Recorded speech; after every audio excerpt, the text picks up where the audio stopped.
But, yeah, so what happened was he was a medic. Right. They called him Doc. He was Doc Rimmer. You know that? No. Yeah, I knew that. Yeah, he was Doc Rimmer. And he was pretty new to this company. Had only been there with this particular company a few weeks. Back up just a little bit. I had just gotten married in December of 1969. And he was at our open house in Mount Morris. And he wanted to go out to dinner with us before he had to take off and go back to Nam in a couple of days. And my wife, new wife, didn't want to do that. I'll never forgive her for that.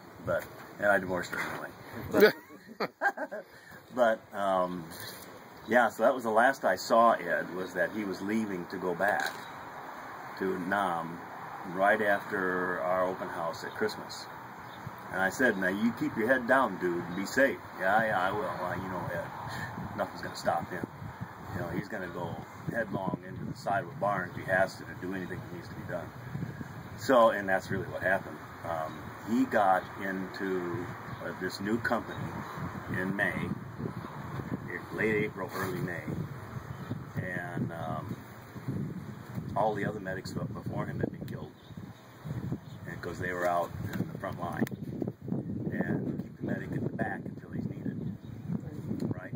And so they were fighting this hill, and they were at the bottom, and all the Vietnamese were at the top, and they kept running, you know, people up there, and to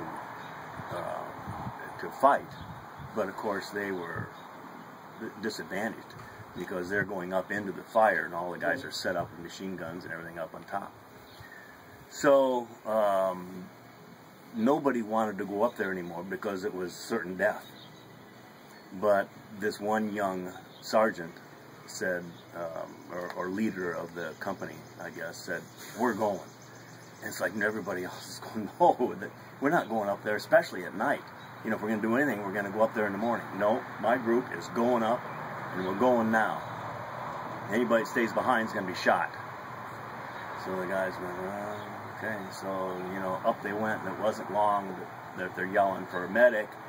You know, and here's Ed down at the bottom. And they're yelling medic because there was 2 guys down, I think, out in the open. And, you know, Ed, being Ed, you know, he took off straight out into open fire, at night, fire all around him, to try to save these 2 guys that were already down, probably going to die anyway. He got out there and laid over them to cover them up, to protect them, and took it straight in the head. And, you know, and then that was it. And then the next morning they went up, and one guy carried him down. But he comes every year. And that was it. You know, nothing's going to stop him. He's going to go. That was Ed right there. Huh? That was Ed right there. Yeah, exactly. That was Ed. And that's why he got the Bronze Star for valor. Because that's who Ed was. So the scholarship that we've established is given to 2 people, one from Mount Morris and one from Oregon, one male and one female. Every year we give them $100 more than we gave them the previous year. We started out with $100, now we're up to $500 or $600 a piece. And the primary focus of that is that they do good in athletics and they do good in scholastics, but that they really shine in the area of civic volunteer work, or acts of heroism, or meritorious acts of volunteering in some way, or doing something nice, some random act of kindness, paying it forward some way. Because a lot of these kids that get scholarships, they're just the best in their class, you know, scholastically. They're the best athletes, and that's who gets scholarships. We wanted to emphasize that maybe Ed wasn't the best scholar, maybe he wasn't the best athlete, although he was very good.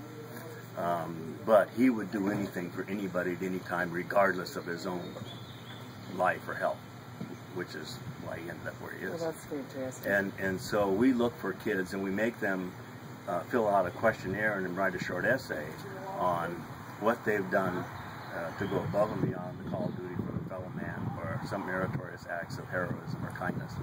And we get the good ones. We get the ones that aren't the top of the class, but they're the ones that have spent their life helping somebody else do something. And those are the ones we get. Ed Rimmer was everybody's best friend and the most tenacious guy. Yeah, I ran against him as president of our class.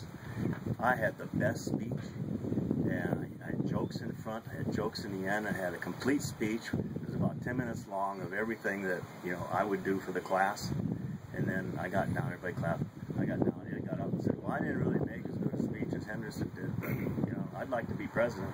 He won. Sure. I'll never forget you, Ed, for doing that. He was just more popular. He was just the most popular kid. Well, and this is because he was always a good friend of him. He's loyal as hell. Yeah. And yeah, tenacious beyond comprehension. Yeah. You know, and Ed knew that it was certain death when he ran out there to help those people, but it didn't matter. That's what happened.